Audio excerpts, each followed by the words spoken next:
Welcome back to another episode of Target Acquired Podcast. This is your host for today, Jeremy. On today's episode, we're going to be talking about Shorehammer and also the finals that just happened. I'm Gary, aka Crossroads on the Discord. I'm Swooper. This is Matt. I go by Papa Booey online.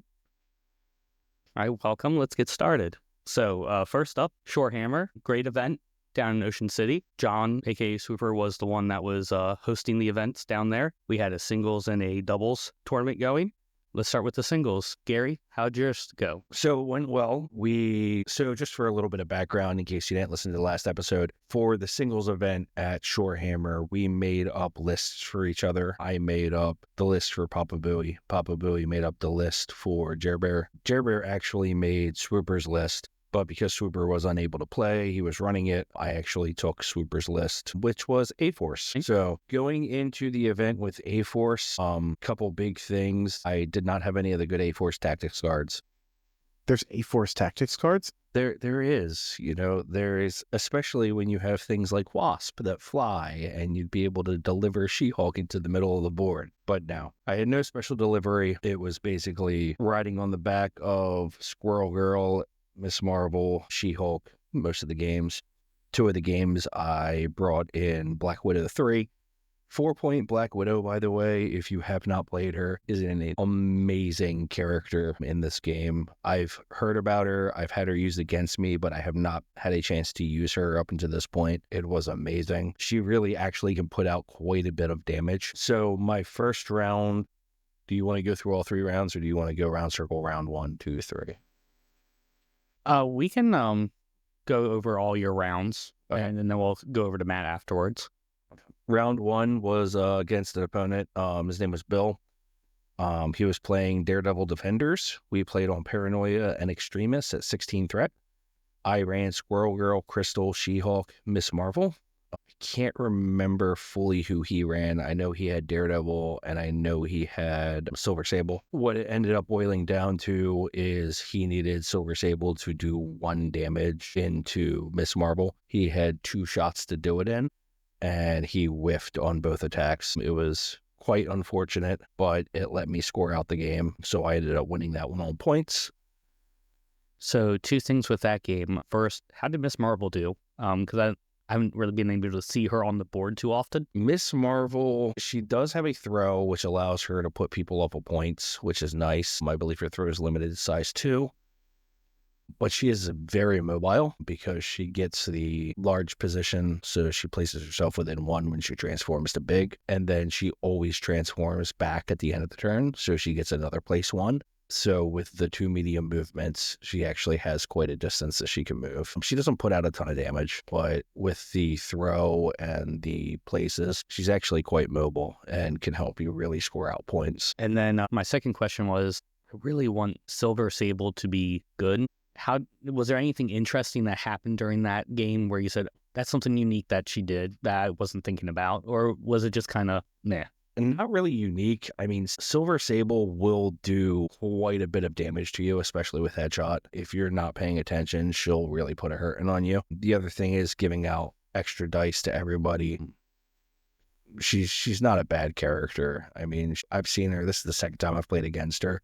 She's not taken a lot, but every time she's definitely been somebody on the board that's made me double think about. I was fortunate enough, I used Squirrel Girl with Keep Your Enemies Close and her range 4 attack to pull Silver Sable to her, which pulled Silver Sable completely out of where he wanted her to be, which is what put me in the position of he had to do a damage with her to knock me off a point, or else I was just going to score it out, because the one person he was trying to kill was on a secure, had an extract, and was in 1 to gain an extra from Paranoia. So that was 3 points right there.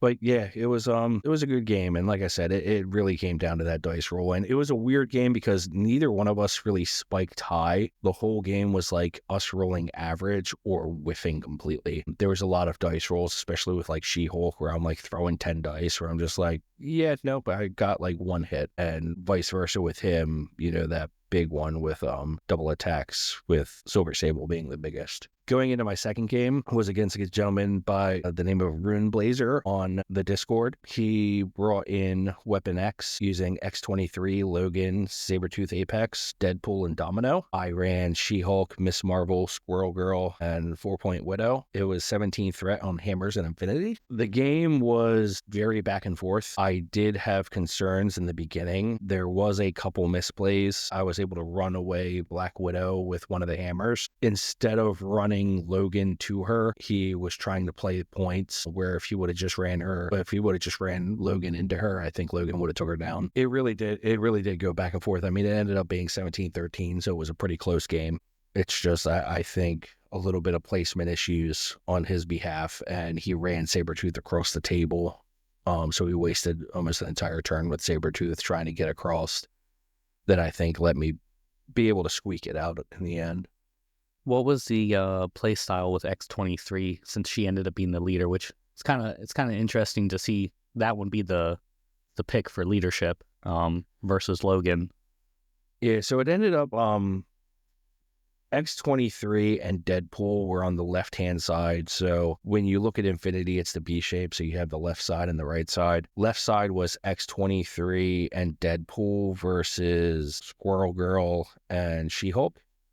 On the other side was Miss Marvel and Black Widow against Logan and Domino. Sabretooth started with X-23 and Deadpool, and he ran him across the board to try to back up Domino and Logan. Hindsight, I think he probably should have left Sabretooth on the left side, because I was able to bodyguard a lot of attacks with She-Hulk off of Squirrel Girl. Squirrel Girl was holding the point, and it basically just let me to sit back on my point and control the game. So that's how I ended up scoring it out, is basically just pulling back. And Black Widow ran all the way back to my board edge and then across the bottom to join Squirrel Girl and She-Hulk at the end of the game. So I just formed a little turtle shell on my deployment zone, and that's how I ended up pulling it out. Did Infinity Formula end up helping a Squirrel Girl out any? Because her spender is only 2 cost. Did you get that off a lot then? Not really. I did do it one turn I took down X-23 and Deadpool in a single turn, and that was using the spenders off of Squirrel Girl and then a shot off of She-Hulk.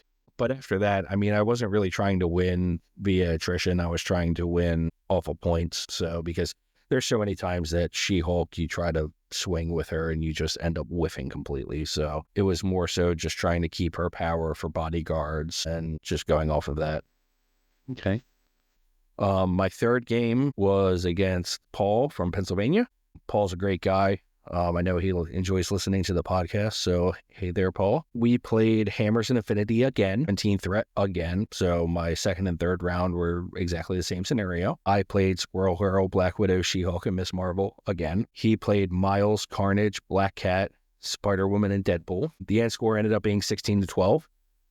One of the biggest things that I think swayed the way this game went is he placed his Carnage before I placed my Widow 3. Because Widow 3 was the only person I had that did energy attacks, so I was waiting for him to place his Carnage. He placed his Carnage on a side, which let me know that's the side I needed to place Black Widow on, so that way I can counteract his Carnage. And really, that's how it played out. He tried to run Miles over last minute to try to get some points off of me, but I ended up squeaking it out 16-12. Again, another points victory. But it was a very fun game. I mean, Paul's very animated. He's a very fun opponent. All my opponents were great. I love Shorehammer. It's very enjoyable. You know, you get to some of the tournaments and they're a little more, you're sitting there silently across from your opponent. That's not how it is at Shorehammer. So it was a good time. I ended up going 3-0. I took third place. There was three 2-0s going into the last round, and I had the weakest tiebreaker. So I ended up playing for third, where the other two played for first and second. I won't say who that is right now because, spoilers, but it was a good event. And I want to take a minute to do Crossroads quiz. This one was wanted and asked for by, I'm going to switch it up a little bit just to make sure that nobody planned accordingly. So he wanted something based around poison. So what we're going to do today is we want to know how many poison masters do we have in the game. And by poison masters is how many people are both immune to and can give you the poison condition? Ooh, I like that question. Who wants to guess first? Papa Booey says 3. Papa Booey with 3. That's a pretty good guess. Thank you. I'm hemming and hawing over here, but the roundabout that. I took your guess, didn't I? No, I was going just slightly more because I feel like there's always characters that you forget about. So I was leaning towards 5, but I was close to like what you were thinking. Here comes Jer Bear's 4. Yeah, I'm gonna go 5. I was gonna, Swooper with 5. I was gonna say 5, but I'll do it in the middle. I'll say 4. All right. So we have Jer Bear with 4, Swooper with 5, and Papa Booey with 3. I will list off the names. We have Abomination, Omega Red, Omega Red, Spider Woman, Viper, and Ultron Metal Tyrant, and Warlock. It is 5. So there you go, Paul. That one's for you. The amount of Poison Masters we have in the game is 5. So I actually missed Spider-Woman. That's why you always go higher. Always go Well, I was higher thinking than what you're thinking. But I was like, maybe it's not. Well, you went lower. See what happened? Yeah, this happens. Should have gone 6. Still been wrong. It's true. Yeah, just so you know, you can guess the same number. That's true. Yeah, okay. I think for future, I want to get 3 little whiteboards so we can all write our answers secretly, and then reveal them. I mean, we have notepads in front of us. Yeah, but whiteboards, we sure erase and never use it. The listeners will like the whiteboards better. Mm-hmm.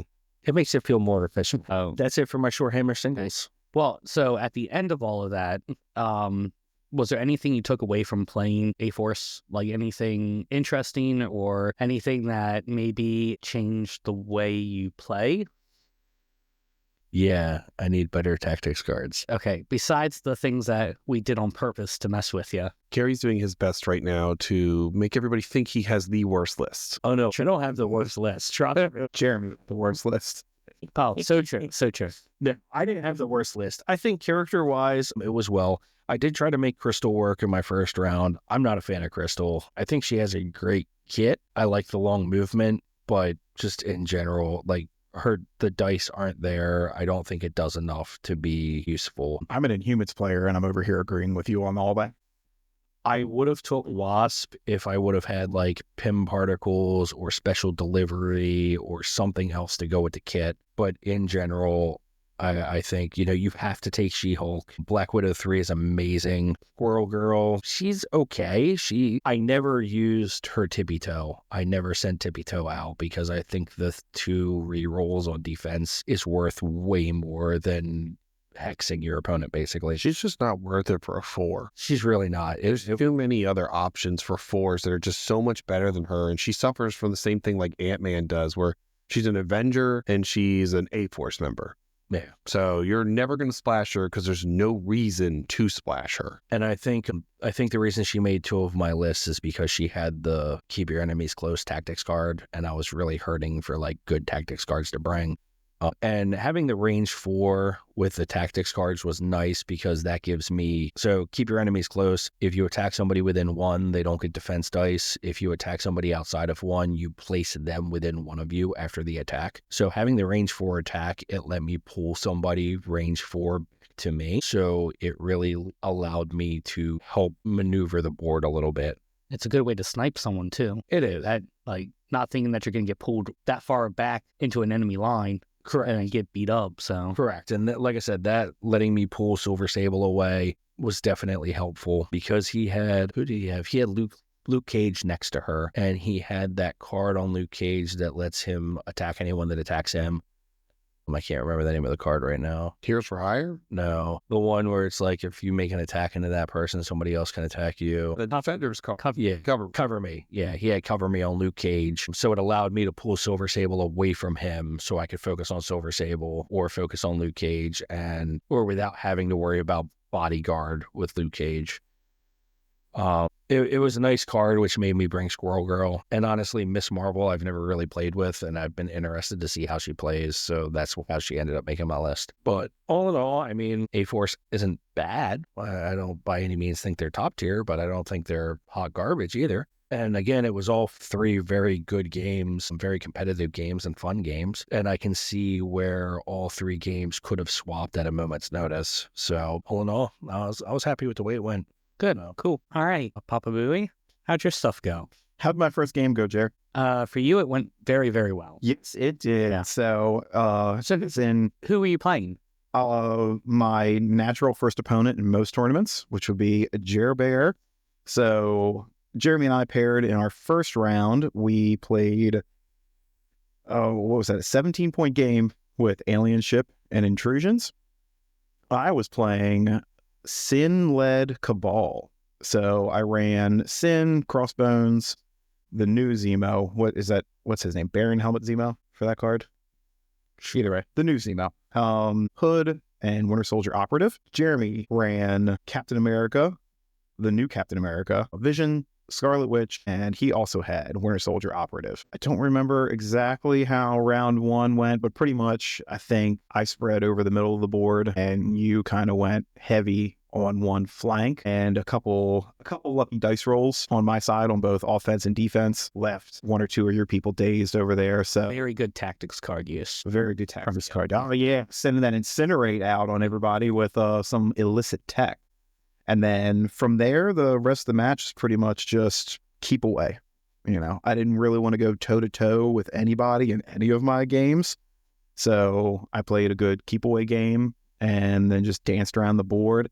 I think the Sin leadership came up maybe once or twice where like I pushed people off of a point, but You had triggered it several times. It did well for you. yeah, most of your people easily had range to just double clap right back in, but it made the movement have to occur if you wanted to try to contest the point. And then I think the biggest thing for me all event was making you drop a extract in round one, Yes. and then picking that back up in my first activation or second activation in the second round, but stealing that point and then just kind of running away and keeping the lead the whole way through. Cabal clinched that one. Did you have any takeaways from that match since we're both involved in this one? I mean, it was just, well fought. You did the keep away, and dice just weren't in my favor. So it worked out for you. That's right. Dice are going to dice. And speaking of dice are going to dice, when Gary wrote this list for me, not only did he give me some of the best models that Cabal has in its repertoire, he also gave me his Devilish Charm and Devilish Luck. At least half of that is true. So going into the next round, it was against a player named Ronan, and he was running Asgard. So I was scared as can be going into this match because I thought Thor was just going to run a train on everybody. It was 18 points. I decided to go really as wide as I could. So I went with Sin, Crossbones, Merciless Merc. I don't know if I clarified that. New Crossbones. Bob, a Bullseye, Winter Soldier Operative, and the new Baron Zemo. He ran new Thor, Heimdall, new Loki, and Beta Ray Bill. I think the pace of the round was pretty much set when I moved up, because for that one we got, I didn't write. Crisis-wise, it was Mutant Extremis and Madden. Oh yeah, so I ran up and grabbed an objective, an extract closer to him, and that's right, because that's Senators. I always call it Senators. I don't know why. Went up and grabbed one of his Senators with Bob, and Thor made a beeline right to Bob, and I'm like, oh well, that's done. I think he rolled 2 successes in his initial attack and didn't even get a wild. So Bob survived with an objective against the Prince of Midgard, and then at that point he just soaked an attack every round for the remainder of the game and just stood there because he was afraid of that rocket launcher going off. So he ate an attack from Loki or Thor every round. So that was like an automatic stagger for 2 points on a big boy every time. And then at that point, he had Loki and Thor in the middle of the board trying to contest things. And then he had Heimdall off to one flank and Beta Ray Bill on the other flank. And I just teamed up on him. I just outnumbered him in those cases. I will say I got exceptionally lucky because I do believe Thor tried to flip 4 or 5 of the secures, the mutant madmen. He didn't succeed a single one. And I think he only needed to roll 1 success. That always feels bad. Yeah, I mean, like that was, so this win was definitely a very lucky win on my part. The Bob and then the secures was just very fortunate for me. And then going into the final round, it was against Steel Thunder Mike. We had a really fun game. I don't think either of us were walking fully straight by that point of the match of the tournament, but again, we had Mutant Extremists and Mutant Madmen. And then 19 points, I ran a pretty similar list. I had Winter Soldier Operative, Sin, New Zemo, New Crossbones, Mystique this time, and Bullseye. And he took Old Captain America, Hawkeye, Widow 2-cost, Black Panther, and She-Hulk. So again, since it was Senators, we all just made a mad dash to the middle of the board. Again, I went to try and take 4 out of the 6. So I went on the far side and came back. Can't remember how I did it at the moment. Maybe I didn't do that. I digress. Either way, it forced his hand. He ran Black Widow up, and I believe he used professionals to try and take the objective off of one of my people. I did, but then I just clapped back and took out Black Widow really quick in the middle. And then at that point, again, as I was playing keep away. Once I got up in points or I had more objectives secured than the opponent did, I just tried to run away and then just tried to double, triple, quad team up on people at a time and just try to nuke people down. Fortunately, I was able to kind of taunt and dance She-Hulk away from the big scrum and have him chase down Bullseye with She-Hulk. And that allowed her to not beat the crap out of the rest of the team. So with that, I ended up clinching that one, I think 18-9 in that final round. So it was a fun list to play. It's not something I ever would have taken myself, but I think overall Gary definitely wrote a fun list for me to go wide with people, because that's not a thing I normally do. I normally go pretty tall. So I went wide. I saw him smiling across the room at every time I laid out more than 5 cards. And it was a lot of fun. The takeaway for me really was the new Zemo and the new Winter Soldier. I've liked them. Just seeing them on paper and actually playing with them was a lot of fun. Zemo's goo gun, when that goes off and you get all the triggers all at one time, oh, that's so fun. I think it's called like his adhesive X pistol. And yeah, that was just the glue gun for the entire event. That was a lot of fun to use. And then Winter Soldier, I just like Bucky. I like Bucky from the MCU. So he's always fun to play. And then with Sin, leadership, did it seem more handy than not? Nope, never. Never. You were the only opponent that it ever had any influence, and I think their only real influence on that one was really taking the extract. The pushes were okay, it was almost like a little mini stagger, in 1 or 2 instances, but allowing me to go up and then just kind of play keep away right away was the biggest point. Okay. I'm sorry, I had to step away for a moment, but did you use Sinister at all? I did not. No, because we never played a moment or a match where I felt like we were really going to be in the middle of the board, because we had Mutant Madman twice. Intrusions was the only one that's kind of in the middle of the board, but most of the time people are splitting up and bouncing away anyways. And that was our lower cost. I think that was, lower. I played 17, 18, and then 19. And it also being my first match, I was not comfortable enough with this to try and play Mr. Sinister. I really wanted to, because I really wanted to bring like Bob in, using cloning banks. And it's like, oh, I cloned this man with a rocket launcher. Watch out. I give the thought of giving you cloning banks, with the 2-cost characters. That's what I was hoping for. You can get one of the 2s in. Yeah. But in one of my games, I did bring both my 2s already. So I went for the flavor. I knew the flavor you wanted, Gary, and I made sure to give it a shot. That's why I asked during the one game if it was out of the spirit for me not to take She-Hulk, because I did want to play in the spirit of the game, but at the same breath I was like, I can go leaderless A-Force. Yeah, no, I like the idea. If we're doing this, you have to have at least one of the leaders, because that's clearly what the list writer intended. Yeah. When I wrote my list with the intention that Winter Guard would see the table a couple times. And now that I'm done, Jeremy, how many times did you play Winter Guard? A whopping 0 times. Here's my shocked face. You gave me options, and I took option B instead of option A. He gave you a bad list wrapped in a good list. Yeah. And so we all know how the first round went. Second round ended up, my opponent was playing Shield, but he was doing Namor's Invaders. So I went into that not really knowing how that was going to go, because I've never really fought against Invaders. Swooper's always done Nick Fury. So I kind of knew how that would play out, but this was just something different. So going in, it was a 15-point game. It was Skrulls and Sword Base. Ended up bringing a Cap 3, and ended up taking Vision, Winter Soldier, Operative, and Taskmaster for that one. He brought Namor.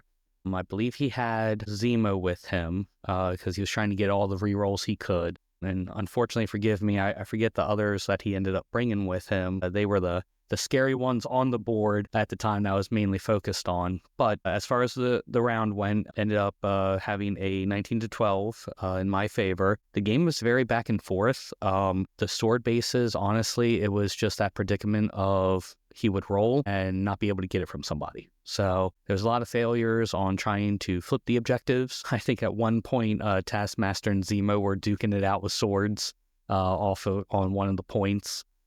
Taskmaster ended up, he couldn't do a lot of damage to Zemo, but he was tanking it, getting those blanks and then also the extra dice and defense rolls for 2 attacks coming in. I really like Taskmaster. I wish I could play him more. I think he'd be a good fill-in for stuff, and I think he still has the rogue agent, so he was able to kind of squeeze an Avengers list out for me if I didn't have everyone be Avengers. Winter Soldier, Operative, I don't know, I'm in the air about him. I think he's good, but he never popped off for me, and every time I needed power for something, I just felt like I didn't have, and his kill box really never came up. He'd do his shots, and yeah, he might take 1 power away from someone from getting a wild trigger on his basic, but he was there, and so I kind of just kept him on one of the back points and just hoped for the best. Cap and Vision, I kind of had them go up, and Cap was just kind of shield bouncing all over the place. I was getting the shield bounce triggers constantly, and with sword base, it was easy enough that people were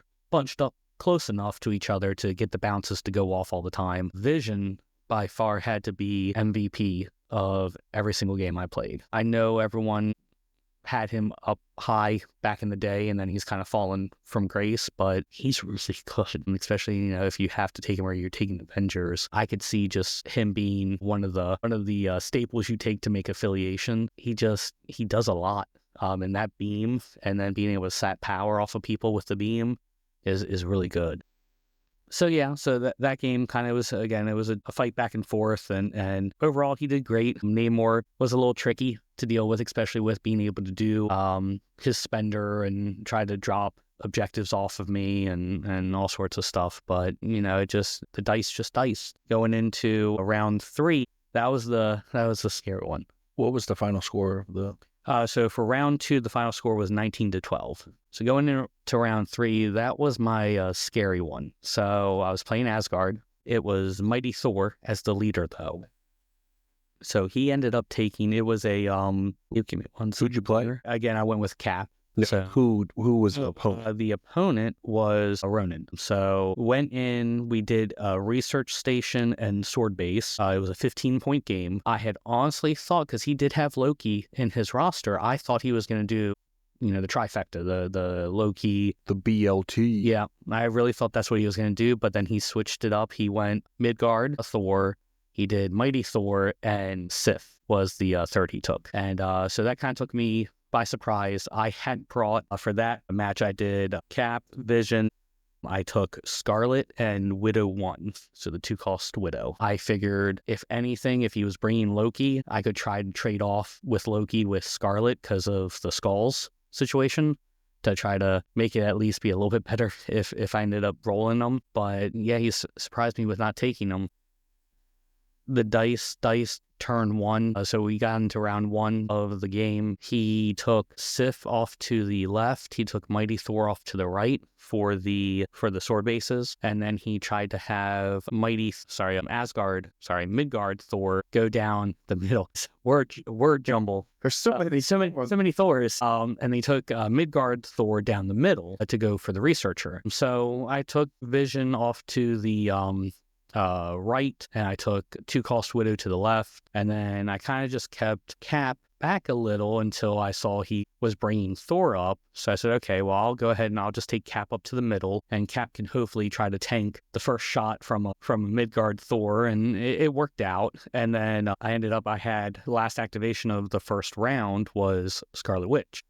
So I figured, okay, best I can do is I'll move up once and I'll take a pop shot at Thor. At least he's outside of the range to clap back, because it's a range 3 to do that, and Scarlet has a range 4 Mystic. Rolled in, I rolled my dice, and 6 dice attack. I ended up with 3 crits, 2 skulls, and a shield and a hit. And from there, all 3 crits transferred over, and he didn't roll any defenses. So I one-shotted Midgard Thor round 1. And from there, he's just like, this is not going to be good. Now, I wasn't expecting to do it at all, but it was a situation going into round 2.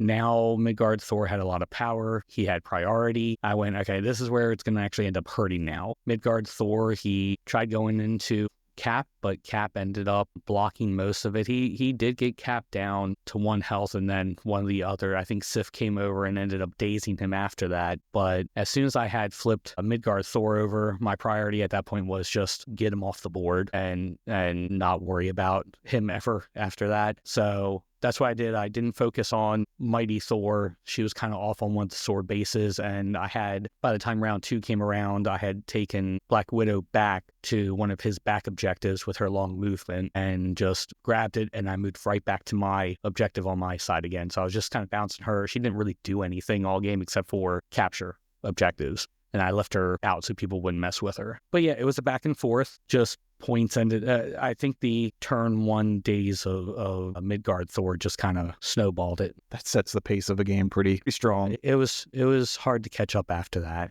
Did you have any fun sword-based movements? Yeah, so I'm starting to be a little bit more attracted to sword base. I think I'm very much so against trying to play pay to flips, because I always feel like you're taking a gamble if you're having to flip the point. But with that one, if no one's on it or no one's contesting it, you just automatically get it. So it's kind of best of both worlds, and I'm starting to like it more, especially if you can get some long movers to bounce around, because going into the finals here, kind of same thing, same concept that ended up popping up is you can take a long mover and get to 2 of the bases if they're like a Namor or someone who has 2 power off the bat and at least has a medium move. You can get 2 of the objectives right off the bat turn 1. So it's really nice. But yeah, I mean, I had fun at Shorehammer. It's always a fun event. It's very relaxing. It's not as competitive as what, you would go to like a finals or like these regional events. And you just go there to have fun. It's enjoyable. It very much so is enjoyable. So I can't wait for next year to see what people bring, what all the new stuff coming out over the next year here, and I think we're going to see a lot more Midnight Suns and Guardians pop up because of all the newer people coming out. But you got a whole year. There'll be old news by the time Shorehammer comes around. Some X-Men people coming out as well, I guess. So yeah, I mean, the list for this year coming up is really nice for releases, and I'm excited to see it. But yeah, that was the singles. So after that, we had a doubles tournament. That was on Saturday. And Gary, how'd your doubles tournament go? Real quick, just to establish for singles, first place was Papa Bowie, second place was Steel Thunder Mike, and third place was me. So Me all along. yeah, again, my tiebreakers were horrible. There was 3 of us that were 3-0 or 2-0. So going into round 3, Papa Bowie and Steel Thunder were playing at the top table. So they were playing for first and second, and I was playing Paul for third, which I'm absolutely okay with because Paul was an amazingly fun game. So yeah, so that was the singles. And then we ended up having a doubles on Saturday. And Matt, how did our doubles go? I had a ton of fun in our doubles. I got to play a bunch of new models that, not new, they're new to me. Characters that I've never actually put down on the table, and I had a really good time with it. I think doubles is one of my favorite ways to play tabletop games in pretty much any format. Yeah, Swooper and I have played a bunch of Warhammer 40k doubles events in the past, and they're always some of the events that I remember the most. And honestly, I remember more events and like more moments from our doubles games at Shorehammer than I do the singles. Yeah, by far, double seems to do really well. What was your doubles lists going into that? So we were going with a brothers theme. So we try to keep it as many bros as we could in the list. Whether that be by blood, by friendship, or brothers in arms as a tactics card. That was our fun way of that was our fun way of sneaking in a BS card into a fun event. That's true. I did bring Loki. You did. He never was allowed to see the table. That's right. But I wanted to play him. He was there in spirit. So we ran Avengers. I, for the most part, was really bringing a core of original Steve, Iron Man. I think the two of them hit the table every time. And Vision. And then Vision or Bucky Yeah. was like my remainder. And then from the rest of that, Jeremy splashed out with some big boys. Yeah, I was going in being the beat stick, and that was pretty much what I went to do. I just rolled the big guys, and I had 2 activations and got to just watch the rest of the game after that. So they were fun games. We got to our first matchup was the first one Shield. yes. First matchup was against Shield and Nick Fury Shield. Yeah, and man, they went so themey into it. They brought like an CA looking paper for the their roster to hand to us. It was all like Shield formatted. Yeah, I saw some of their roster lists and stuff, and they definitely jumped into the theme of everything. Yeah. And definitely took the spirit of teams to the next level, and I absolutely appreciate it. Yeah, they rolled up wearing Shield t-shirts and everything too. I was like, man, I feel underdressed. Yeah, they if you wanted a poster boy for how a doubles team's supposed to look, it was that. Yeah, it was great. Then our second match, we got to play against Servants of Apocalypse. Yeah, I was a little scared going into that. I think that's my first time actually getting to play against actual Servants of Apocalypse. I've been playing some like tester games with Jeremy over here for his Dracula list, where he has Apocalypse in it, but actually having the Servants of the Apocalypse with the Horsemen and everything, that was my first foray into it, and it was pretty cool. A lot of questions asked. What's he do? What's that? Yeah, that was a lot to try and remember, like right out of the gate. That one, I feel bad we didn't get to see much of Apocalypse, because round 1, Apocalypse rolled up and took the middle objective. Was it Virus we were playing on that one? So we were doing Virus and Superpowered Scoundrels. Yeah, so he ran up, he grabbed the center Virus with Apocalypse early in the match, and we had, Beta Ray Bill? We had Bill, Thor, and Ultron, and we had Ultron, and we had we had Ultron.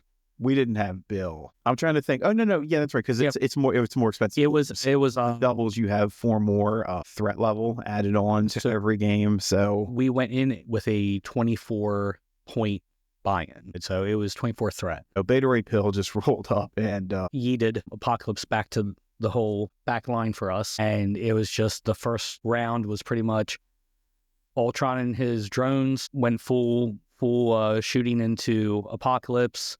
I think ended up Vision was off on the right. So then you had Thor rolling. Yeah, Thor went in. The funniest thing is, so I think your drones did more net damage to Apocalypse than Ultron did. Yeah, in that first turn, getting to both of them just got to stand still and double tap. I don't think your Ultron moved until round 3. No, he did. He just stood on the back line and just battery assaulted it too. Then we're just a starting position for 2 rounds and just shooting as much as possible into Apocalypse. So I gotta ask for our listeners. I know your theme's brothers. Yeah, who's Ultron's brother? Vision. Okay.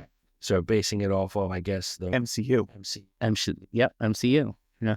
I will spin it however I need to, but that is how I spun this one. Jarvis and Ultron are brothers. They both are children of Tony Stark. It's true. There you go. Yeah. Brain children. That's right. But no, I mean, it was good. And all his drones are brothers too. That's true. They're all one, right? But Apocalypse tanked everything once he flipped. Like, it was getting to a point we were throwing tactics cards into him. We were throwing everybody into him. And then finally we're like, screw it. We're going to Helios laser just as, I think we ended up doing what, like 20 dice, or we only had 2 or 3 left. 2 left. And but every time we would shoot at him, we'd only pick one off of him, then he'd heal it right back up. So we just got frustrated, said, do we want to blow it now? Sure, why not? And we just, yeah. It was one of the few things like I wanted to do in the whole event. I wanted to play Loki one time, and I wanted to drop Helios laser in the most ridiculous instance one time, and 20 dice into a 2 health remaining Apocalypse was my Helios laser. You know what? Next season, next Shorehammer, instead of making each other's lists, we should make bingo cards.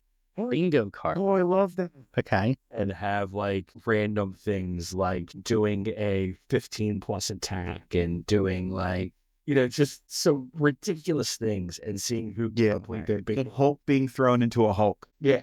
And we don't stupid like that. And we will do the bingo cards before we make our lists, so we can build our lists around the bingo cards. Okay. I like that. Yeah. And then that'll make all the games more about completing the bingo cards than actually winning this. I love this idea. I'm already excited. That's a year away, Gary. Why'd you do this to me? Yeah. And of course, the evil side of me is like, instead of a free spot in the middle, I just want that to be throw a size 5 terrain piece. So no one's ever going to get it. Yep. Yeah. So now you're working around trying to deal the bingo card and get it without getting that middle. Are we doing postage stamp? Does postage stamp? Yeah. Does that work? We'll figure that out. But so they lost Apocalypse by like I think it was round 2. Yeah, it was round 2 because then I started moving Ultron after that. And then at that point it was just pretty much it's just trying to secure the back line and stay up on points. And then the third round we got to play against Team Last Minute. That's right. They brought X-Men, and they were pretty too. Yeah, everyone had really good looking models. I feel like in both events that I saw, like everyone I played against had really nicely painted models. Those X-Men really stood out with that classic blue and yellow uniform. I loved it. I will say one big thing I've noticed about Shorehammer, and I don't want to take anything away from the other events that we play in and stuff like that, or make a generalized statement, but I'm going to make a generalized statement. It seems like everyone at Shorehammer has so much more love and connection to their lists, because like a lot of people aren't just chasing the meta. Like they pick somebody who they really connect with and who they feel like they want to play, and then they've changed the models and painted the models and really put thought into every person that goes into their list. And it's really refreshing, because a lot of events that, we play at, a lot of times, like everybody we know, like every time we play, it's like, oh, you have a different list. And it's like, oh yeah, well, this new model came out, they're really good, and I wanted to add them here. And so it's refreshing to see and to play with a group of people who are just really about like the love for their 10-man roster. Yeah, it's a different atmosphere. And again, if you're always going to competitive games and just kind of riding that tournament route, and you just want to take time to relax or just kind of cleanse from all that, Shorehammer is the place to do it, because it's so laid back. And, if you win, you lose, it's whatever. Everyone just is there to have a good time. And I don't think there was ever, a moment in any of the tournaments where people were crashing out or, flipping tables or just like, yelling at each other about stuff. So it worked out really well. And it's just a nice place. I'm not including Matt and myself. So. What tournaments do you go to that people are flipping tables and crashing out? There's been a couple over the years. There's been some crash outs. I've seen it. I saw it at LVO one time, and I've seen it at different places. People just crash out sometimes. It's stressful. It's very competitive. So, but by the your second Thanks, game, you're Gary. like, I dropped it. Hey, I dropped after my second game. I needed to go back to the room and paint models for the doubles tournament the next day.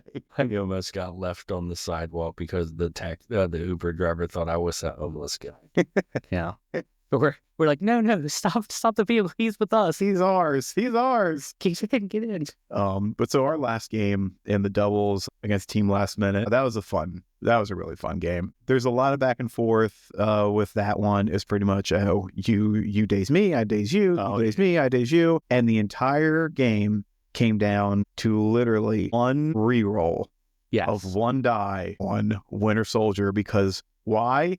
He was actually within one of the person attacking him. I mean, it was a very close game, and it was a bloodbath. I mean, it was probably, if you talk about enjoyment and just what should a game be, that was the game. And it was funny too, because I totally forgot that Cyclops has that like optic devastation beam for, roll 7 dice into each attack. And I clumped up everybody in a line for that. He hit us with it. And then what did I do next round? I let him do it again. Whoops. Yep. But that was fun. Winter Soldier, all Winter Soldier had to do was survive, and we won by 1 point. If Winter Soldier died, they would have won by 1 point. He had 1 health left. He needed that reroll and clutched it. Yeah, but again, amazing opponents. They did really well, and it was fun. It was a lot of fun. So I mean, again, that's pretty much everything that happened to Shorehammer. It was a really good time. So where did you guys place? So for the doubles, we ended up coming in first. And then after us, I believe, we had Team Last Minute. And then after that, in third place was Four Locos of the Apocalypse. That was my favorite team name of the event. Yeah, it was a good name. So Matt, you left there with double gold. I did. I'm the scourge of Shorehammer. I am the sweat that comes from the sea. You know, fun fact, I've never lost a game at Shorehammer. So we got a pair one time. Oh, there we go. Well, we have to, because you were undefeated too, right? With your singles? Yeah, we still need to play a match here with our singles list. To see who is the champion. Yeah. If we have time, we should do that after the podcast. I'm going to take your trophy if I win. No, I didn't burn it. he's already melted it down. It's gone. All right, awesome. So that wraps up Shorehammer again, and I know we've said it multiple times. Shorehammer's an amazing event. It's very low key. It's very chill. It's a lot of 40K, a lot of Age of Sigmar, Lord of the Rings, MCP. It's a good time to come out, relax, drink a couple beers. They have a painting competition, self-plug. I took first place in the beginners. I forgot about that. Good job, man. My Taskmaster, I got first place in the beginners. So there's the first, second, and third of beginners, and then first, second, and third of advanced. So I haven't made it up to that advanced level yet. Hopefully next year, maybe after painting everything for Adepticon, I'll be good enough where I can pop into that advanced bracket. But hey, I'll take first place beginner. That's at least some acknowledgement. So that was awesome. But Shorehammer's a great time. It's in Ocean City. It's during the downtime of Ocean City, being in December. Things are cheap. Food is hard to find. But the laughs and the alcohol keep on flowing. So hope people can make it out. MCP, we want to keep growing bigger and bigger every year. We'd love to give some more focus to the doubles. Maybe have a really big doubles tournament out there. So hopefully everyone can make it out.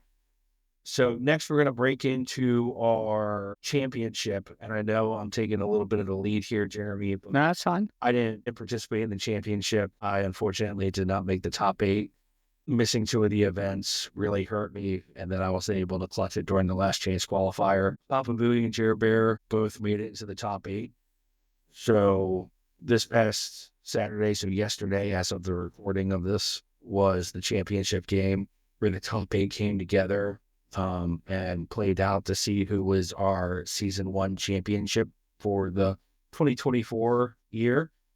So round 1, round 1's going to be really easy to talk about because we don't have to talk about 2 separate games. And why is that? Because I had my buddy. Every time. But no, it was a good back and forth game. It's always You already upset her? no, it's just Jeremy's mad because he won against his best friend. let me tell you. Just to clarify for the people at home, round 1, Jer Bear and Pabui played against each other. It's sort of a running thing. Shorehammer, round 1 singles, they played each other. This round 1 singles, they played each other. We don't know how it happens, but they always manage to find each other round 1 like 2 long lost lovers. See, I think Swooper has a virus on his phone. I think that's what's happening. And so, full disclosure, Jeremy and I play each other almost every weekend. We play each other, frequently on Thursdays at a local get-together at a local store we go to. So we play each other a lot. We have a lot of reps into each other. We know each other's lists very well. We know each other's tendencies very well. So a lot of the times the games come down to who makes less big mistakes and who gets a better dice roll. Who gets the bigger spike. And in our events, we typically keep on friendly fire, but being the top 8 championship, we had 3 members of TAG in there and 3 members of Nova Protocol in there, and then 2 people that weren't a member of either. We thought keeping friendly fire on could sway it way too much. Yeah, I agree. So we took friendly fire off, so that way the pairings were what the pairings were. We did have 2 Nova Protocol play each other, in Wyatt and Dan, and we had 2 tag members play each other in Jer Bear and Bowie. Yeah, I mean, I had fun regardless. It was a good time. I always laugh at, chuckle that, of course we're going to be paired up first. That's just how it was going to go. Yeah. It was either going to be in the first round or the final round. So True. That's at true. least I got to go Christmas shopping a little bit earlier in that day. Yeah, I knew that's what you wanted to do. So I got you out there a little quicker. But yeah, I mean, what did we end up doing? We ended up doing Demons Downtown and Hammers. And so, I hate you for that, by the way. what, Hammers? Hammers. I love Hammers. That is hands down my least preferred extract. I hate that one. So Really? I hate hammers so much. Just, there's so much more you can do with certain people, you know, with having that one extra attack dice, getting certain triggers off. And, you know, I love it. I don't think there's a time I would ever take it out. I don't even think there's an affiliation I would play that wouldn't have it in there. But yeah, I mean, it was fun. I ended up bringing, so I was playing Defenders. I've been playing Defenders all year for the circuit. At one point, I had debated whether or not to swap over to the Dracula list I've been working on, but I just don't have enough experience in it. And I figured if I've done Defenders all year, I'll just keep with it. That's the season. That's the season team. The season roster. Yeah. So our game ended up being a 19-point game. I brought Daredevil, the original OG Hulk, Namor, and Shang-Chi. And then I brought Black Bolt. I also had Quicksilver, Beast, Bishop, and Beta Ray Bill. That really shocked me, the list that you brought to match up against me, because I don't think I've ever seen you not take Medusa, and I could have sworn a Ronin was coming out on that board. So I had prepped for them, going, okay, he's probably going to have these guys come out, and I'm going to have to deal with being pushed all over the place and having judgment thrown on me all the time. And then when he brought Beast, and I saw you lay down the Beast card, and I saw you lay down Bishop, I went, oh, okay. So it was very different than what I was expecting. Whether that be for better or not, I'm not sure. But I knew right away that if anything, I had to deal with Bishop, because once you get a bunch of power on Bishop, it's not fun. So I wanted to take him out quickly. Once you get enough power on Bishop, he starts hurting himself. I know, but that clap back from him is really good. Yeah, but he unloads that power very quickly. Jeremy had pretty much like the only instance where, like, especially with Inhumans, because like with Inhumans leadership, I can use him as another power battery too. He's always got a lot of power on him in most cases, and if you're not blowing it on his ultimate, then you know you can just sap it off of him. I'm sorry, who was your list again? Like who was everyone that I brought? I had Inhumans, so I had Black Bolt, Beast, Quicksilver, Bishop, and Beta Ray Bill. I missed Quicksilver. I was trying to think. Oh yeah, you're trying to add it up. That's right. Yeah, you weren't there. The Quicksilver I took just as he's really in there for hammers. So he rounded out my Inhumans affiliation because it was weird. Between it being hammers and demons, it really made me play a list that I wasn't really wanting to take, but I felt like it was optimized to the crisis more so, because with both Bishop and Beta Ray Bill being immune to Incinerate, the whole plan was to just stand the two of them in the midline, have Beta Ray Bill on the middle point, have Bishop on my back point until he needed to come up and blow up with his spender. But Hulk jumped across the board, and I left him where I left him because I expected, Hulk's going to come across. He's only going to have the power and the movement for one attack into Bishop, and apparently that's all he needed. 7 dice into Bishop, and Bishop went down like a punk. Now, granted, the only thing that I will say that I messed up on right away was, I do this all the time with Daredevil, because I rarely ever see him hit the table. For some reason, I always think his leadership is rerolls for every ally within 2 of the target, not for every enemy within 2 of the attacker. So I moved Beast.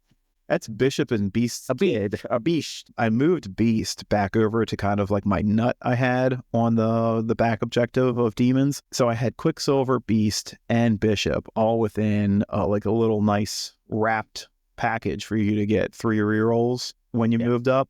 Yeah. But it was either move Beast out into the side of the board with a hammer and just use him to run away and score points. And like, yeah, I know that's a tactic. God, I hate that style of play. It's so boring. So I want to get in the scrum all the time. So I moved him back over. In hindsight, that's what screwed me, because I think you converted all 3 of your rerolls. Yes. Yeah, that's what ended up doing it. Again, it's, you go in hoping to do enough damage. You don't expect it. And then when it happens, you're like, oh, okay, that changes up everything I need to do now with the rest of the characters. So especially on your end, like you're not expecting it. So now it's like, okay, now what do I do? And I mean, like Quicksilver, that was brutal. That was the death blow without even like really realizing it yet for me, because you had priority going into the next round. yes, And because then you were he up was a character for me. because he took 6 damage. I'd had no way of unloading the power on him. He automatically goes down to 4 health left because he took the damage in the power phase, and then Hulk activated first and just he treated him like Loki in the first Avengers movie in Stark Tower. Just Throwing him around, you're trying to brace it and everything else. But I mean, Quicksilver did his job though, because I mean, you used his tactics card. You ended up pulling a hammer off of Hulk, and then you just ran for it off to the. Well, I guess you're right, my left. if you consider a short movement, ran for it. Yeah, he did. Yeah, I mean, but Hulk had already activated, so Yeah, Namor, the long moving yeah. So Namor had already flipped to his wounded side because you had Black Bolt and Beta Ray take care of him. So it was like, all right, I'm gonna get 1 movement and I'm gonna get 1 attack, but it was the spender, so I was able to get the hammer dropped off of you from it. And I just picked it up, and that's kind of everyone back there had already kind of gone. So at that point, then we were playing catch up of, all right, where do I take Beta Ray Bill? I think you had already activated Black Bolt at that point, or you still had him left to do. Yeah, by the time that you got to activate Namor again, I double tapped into him with Black Bolt, and I was totally anticipating double tapping into Namor with Black Bolt with a hammer to finish him off, and oh god, that sucked. I think I got 2 successes and 2 successes. You have a question over there? So I see it ended up 14-12. Uh-huh. So it's a close game. If you both had to pick one moment that you think really was like the cementing, defining time of the game that, either won or lost it, what would you pick? I mean, the moment that won the game was just getting that roll off from the stick off of Daredevil being range 4. And I mean, rolled 4 dice. I think I did it with 3 successes on a 4 dice attack. So that's what actually won the game for me, because otherwise it would have gone to either a tie or you winning by 1. It would have gone to a tie, so we would have been forced to play another round because we were already at time. But yeah, in but the one finals, it's like a playoff game. You gotta play the innings or play the quarters until and I think someone if wins. we would have gone to another round, I think you would have ended up getting it at that point. It'd have been So close. that's the moment that you think defined the game for you. Like that was the Yeah, I mean, very similar to how like our doubles went with you and Winter Soldier getting that success. I think that was the success for my finals with you, was just getting that baton hit off. What about you, Papa Booey? What moment do you think in that game you were like, I lost this one? I got bloodthirsty. I had a me moment. I went for Namor with Black Bolt, and I left all of the king's minions and all of the king's peasants alone, and he couldn't protect them. So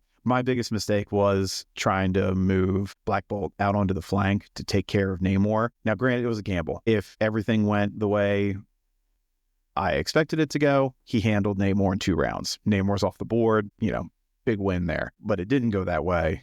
And now Black Bolt was nowhere near his allies to protect them. He was still on his healthy side, and he had plenty of power on him. I could have been bodyguarding, and that would have been, if he went down instead of Bishop, I mean, okay, cool, great. That's fine by me. You now let me whisper in demons downtown. So I realized I should have kept Black Bolt with the rest of my team, but I saw an opening to take out Namor, who was holding a hammer, and I couldn't resist. I just went for it. I mean, early on in the game, you had Black Bolt back with the rest of the guys towards your back point. Round 1, yes. Well, I mean, he was still there round 2 when we came back into it, because I had thrown him away further back past your point to keep him outside of bodyguard range with Hulk before going into stuff. So it was me trying to play keep away with you, like just Black Bolt go away, and then just try to work on everybody else. Yeah. But I went from there, I went to the flank instead of going into the center. Yeah. So, I mean, because the thing from that was I did Master Punch. So I placed my way over where I wanted to be. And I zigged when I should have zagged. I should have just stayed in the middle of the board. So the rest of round 1, we had Reynolds Wrap with Midnight Suns going over Nova Protocol, Rick with Magneto Brotherhood. It was 19-7 Reynolds rep. Then we had Spider-Foes Dan taking down Criminal Wyatt 21-10. I just want to say, Wyatt, if you do listen to this, you were the chosen one. You were supposed to bring balance to the Force, and you let me down. Third is Schmid with Midnight Suns taking down Andrew with Asgard 16-6. And then we just spoke about Jeremy taking down Matt 14-12. So moving into round 2. All right, so going into round 2, we had Sean, aka Reynolds Rap, versus me, and then it was Schmid versus who was Dan. Dan. And so going in against Sean, Sean brought his Midnight Suns. It was a 15-point game, hammers and swords. Sean had Blade.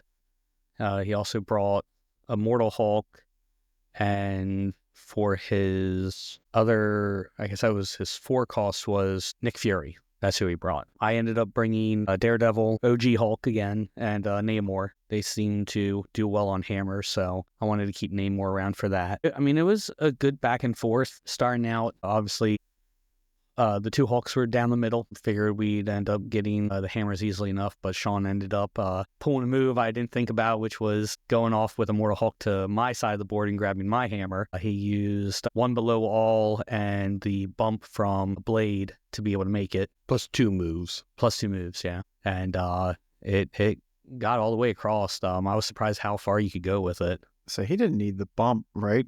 No, you do. Yeah, Is, you is need one below all just 1 power? 2 power. Then how do you pick up the point? You start with 3. In the bump one? Wait, hon. You don't bump for that. It's move 1 below all, and you have the range. Yeah, so yeah, move, gamma leap, basically. So yeah, I guess you do get the range with it with a large base. So yeah, so I mean, he made it across, and I wasn't expecting that play. I figured he'd just grab his and be done with it. So I ended up with priority, so he did that for his second activation. At that point, I wasn't going to try to run my Hulk over because my gamma leap's going to cost 3, so I wouldn't be able to pick his up anyways. So I ended up taking his Immortal Hulk and punched into him twice to try to get some power. Didn't do a lot of damage, but I had enough just to basically throw him back my side of the board just as far away as possible to keep him having to move to and wasting the power to get back to me. I had Daredevil on the left. I had I had Daredevil on the right, Namor on the left. I had gone up with Namor to grab the left side hammer, and I had enough movement to go up, grab a hammer, and come back to my side of the board's sword token, and I was able to grab that. Daredevil was able to go off to the right-hand side and ended up taking the right side sword, and then he had a size 3 piece of terrain. He was able to block line of sight from Nick Fury. Sean had taken Nick Fury up to try to get to the point, and he forgot that Daredevil's baton does not need line of sight or cover and ignores cover. So I was able to baton smack him and pull him closer towards the piece of terrain so that next round I'd be able to, work some magic and try to get Nick off the board. I was a little worried with him taking Nick because if Nick isn't the leader, he can just pop off and he can be a lot more aggressive. Swooper was nice enough to teach me that very, very early on. So it was one of these things I said, all right, well, I'll take that to heart and I'll just deal with it now. And it worked out. I was able to get Nick off the board, I think, by round 2. And from there, it was just trying to play throwaway with Immortal. Immortal did come up and he did some damage to Namor. Honestly, Blade was the one that did it all. Blade was very good that game. He was popping off with Blade for his placements and also for his spender attack. I mean, I think at one point he ended up getting Namor dazed, and then Daredevil was already on his flip side by then and just KO'd him. He had like 5 health left. He just couldn't tank it. I saw at the end of the game, I'd left a little bit after my round. I had some Christmas shopping I had to go do, but I saw it was a close points total at the end of the match. It was. What who was left on the table by the end of the game? So by the end of the game, it was Namor and Hulk left, and it was Immortal Hulk and Blade on his side. Okay, that's more than I expected to see by the end of it. How many rounds did you go? I think we ended up getting to round 4. Yeah, we got to the 4th round. And I mean, I couldn't do anything to Blade. So Blade was on his healthy side the whole time. I don't even think he had any damage by the time it was all done. He was just tanking it all. His rerolls for physical just kept succeeding. So he'd spend 2 rerolls. And then, of course, Namor tried staggering him once because it's better just to get the movement and an attack out of the same action. So Blade can just spend 1 and remove the stagger. He doesn't have to ever worry about conditions on him as long as he's got the power to do it. Did you ever make Banner have to walk through the green door? No. It was literally just play keep away every time. So my Hulk and his Hulk at one point ended up over on the left side of the board, so his right, and he would move Hulk up, try to punch me a little bit. It wouldn't work, and then I do the same thing. I tried to punch back. It wouldn't work, and I just spend 2 and throw him. Just yeet him out of there. And for the most part, I was having the sword bases. So I'd get to throw, and then I'd do the short push back further. Yeah. So I was just, again, it was like a mini Thanos thing. I was just go away, and just I'm so proud of you. 6-cost Hulk and swords. Yeah. Love it. It worked. But I think what really did it for that game is at some point, I think it might have been Blade who had it. Maybe I did get Blade down. You did. One had 3 hammers. That was the turning point. So Blade had 3 hammers. I was able to get Blade knocked out. I took the 3 hammers and I got him on Hulk. And at that point, That's a big swing. Yeah. Sean made the mistake of not running. He got 3 hammers and got greedy.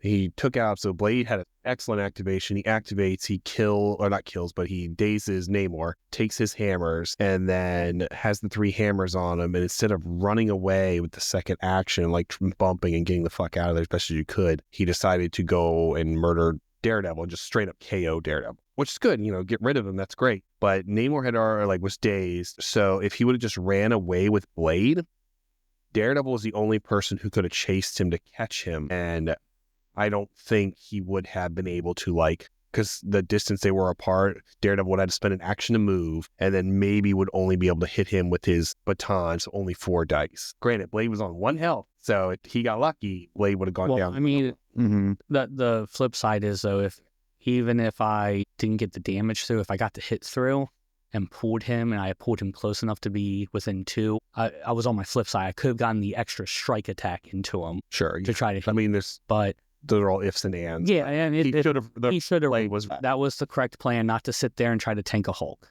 that had 3 hammers at that point. So, but yeah, I mean, it came down to a close game. It was good. I thought it was going to go a lot worse than what it could have, but it went well. So at this point, you've taken down Tag. Taking down all of Tag. Who did you have in the finals? So I had Schmidt in the finals. Scariest opponent to go up against for a finals. So he was bringing Midnight Suns as well. We ended up with a 17-point game. Skrulls and Extremists for my side, and I think just right off the gate, I picked the wrong people for Extremists because of how widespread everything was. I had a Daredevil, Hulk, Namor, and I brought Wong. In reality, I should have just brought Daredevil, Namor instead of bringing Hulk. I should have just took Amazing Spider-Man and taken Zemo number 1. And yeah, I mean, he ended up bringing a Blade, Mummy, Werewolf, and he ended up taking Red Skull number 2. Yes. And I think he had somebody else. No, that might have been it. Yeah, so he had really good tactics turn 1. He did things with Midnight Suns that I didn't realize you could do as far as with the bump, getting objectives and then leaving. Skrulls, he pretty much made the flips that he needed to make to not get pushed in certain directions. But the biggest one was Red Skull 2. Red Skull 2 was able to move up to one of the left-right objectives, and with the bump and then also having a superpower to take a damage and gain 2 power, he was able to not only pick up the Skrull, he succeeded in his role, he healed himself on the Extremist console, and then he just ran. And so he was able to get himself back to full health with a scroll and just leave. He had his grunts go to the right side of the board, and that's kind of where they sat for the whole game. Mummy ended up coming over to the right, grabbed a scroll from there, and then left again. I tried taking Hulk over that way to get a throw into Mummy. Mummy did not have any power from grabbing the objective. I was in range of the size 4 house to be able to throw it at Mummy, and he just succeeded in dodging pretty much everything. So it was kind of one of those, I'm either going to get a really good throw into him with a size 4 terrain, and maybe he'll be down on like 1 or 2 health, and I could clean it up next round, or, it whiffed. So he ended up doing the dodge. And then from there, it's just me playing catch-up because he had more reds than I did. He could be much more spread out. And the wrong move I made in second round was I took Daredevil over to the left to try to get that Extremist. He had Blade over there, and Daredevil and Mystic attacks just do not work. He just shredded me. So I think by round 3, Daredevil and Wong were flipped. Wong had died. Daredevil had like 1 health left. And so it was a brutal game. But I learned a lot of lessons from it. Was able to see some tactics with Midnight Suns I never thought they could do. Can see Midnight Suns being more of a widespread and not being attrition, but like playing more on the B's and the D crises. So I'm excited to see where they go with some of the releases coming out next year with them. I started with them way back in the day, and I kind of went from them over to Defenders, but I really like them. I like Midnight Suns just in general. I like the characters. So They're cool affiliation, and that bump is really fun. Yeah. Like, I like movement-based leaderships. I feel like they always have like one of the biggest effects on the game. Yeah. I mean, there was many times where it came in handy for him, and just being able to get that extra 1 movement off, especially on some of the medium bases and stuff, it really pays off. But So moving into 2025, what's everybody thinking about playing? Like, I know Swooper, you run a lot of the events, but for the ones that you play, and you going to stick with Shield or? I don't know. I haven't really put too much thought into it. I could tell you more of like affiliations I don't want to play rather than like affiliations I would probably play kind of thing. So like going into the singles of Adepticon, what do you think you're going to be? Oh, I'm taking Shield just because Shield. Nameware's super good. I think they're like the strongest they've ever been. I might just tweak it. So normally I take King T'Challa as like my splash for 19 and 20. And I'm debating whether or not I swap him out for Dracula. They both kind of fill the same role, but Dracula gives me that mystic attack. And clap. I don't even worry about the clapback. I just want the mystic and the hex. And then he still has the same movement and everything, but he's on a bigger base than Black Panther, and I don't have to do the pounce in order to get like the dice, where Dracula just comes with the dice basically. So I don't know. It takes some testing. I think they're both really good. Now I know, Pablo Bowie, you've stuck with Inhumans for this long, and now seeing the list for the 2025 timeline, it looks like Inhumans are going to get a little love, so I'm assuming you're going to stick with Inhumans. Do we know when that box is supposed to come out? Is that like a Q2 kind of box? No idea. I think it comes out before like Adepticon, so before March. I want to say like maybe February. Oh, crap. Because the what's it called doesn't, Elsa, Man-Thing, Nova, and Yondu don't come out till the end of January. Yeah, it's like the 31st. So, but then after that, I'm pretty sure is like Gladiator and the Crisis. Ooh, I'm excited for that. And I don't know when Inhumans is technically slotted. So, I mean, obviously, Inhumans, when they get new models, I'm gonna be playing them again. I've been waiting for more Inhumans. I'm so excited for Karnak and Gorgon. So I'm definitely going to do them. But I think, we're doing a tournament in January, right? Are we doing a tournament in January? I think it's beginning of February. The first tournament for the new circuit for next year is February 1st at Huzzah. Okay, but it's going to be a toss-up. It'll either be Avengers or Guardians for a little bit. I mean, I dove into buying all the Web Warriors just for Scarlet Spider. So I already have most of the Guardians, and I just want to run Yondu. because I freaking love that model. So any reason to play him. But I think Avengers is going to be the next one I try to actually go a little bit harder into for the next season in the league. Okay. Be awesome to see how that works out. What about you, Jer Bear? You sticking with defenders or? So for the games that I'm going to be playing, I'm going to try to dive more into this Dracula apocalypse thing and see if I can fine tune it. I like it. It's interesting when it works as far as being able to bounce the different conditions off of each other. It's just got a different play style. Like, yeah, it's still pretty hit hard, but my main focus now is just how many conditions can I get on people to then have Apocalypse hit super hard. Yeah, I'm gonna keep with the Dracula thing. I'm gonna try to keep working on it. That's awesome. I'm really excited about seeing more about Dracula because the couple games that I've seen him in, he's done work. So it'll be nice to see him and how he progresses, especially with new releases and stuff. And me, I've been writing criminals for a while, and there's a lot of criminal and spider foes overlap. So I think I'm going to switch to spider foes a little bit, channel, my inner spider foes Dan, and see if I can make spider foes do some work. That one game we played, the casual game where you had the spider foes, that was a fun list to play against, like with all like the move within so far, and then you trigger four dice potentially dealing damage into people. Yeah, I really like all the shenanigans that spider foes bring, and it'll be fun to try to see if I can make any of that work and see how that works throughout the year through the Crisis Cup. So we'll be interested to see how that goes. And you're making it to the finals next year, right? I'm making it as far as I can. Into the finals. Sure. Yeah. Oh, you and Jeremy. Round 1. No, it'll be Matt round 1, Sean round 2, Gary round 3. That's all right. He's playing it. He's going through a ball again. That's right. I'll make sure I bring my cup. Yeah. So, all right. Was there any other topics you guys wanted to kind of go over for today?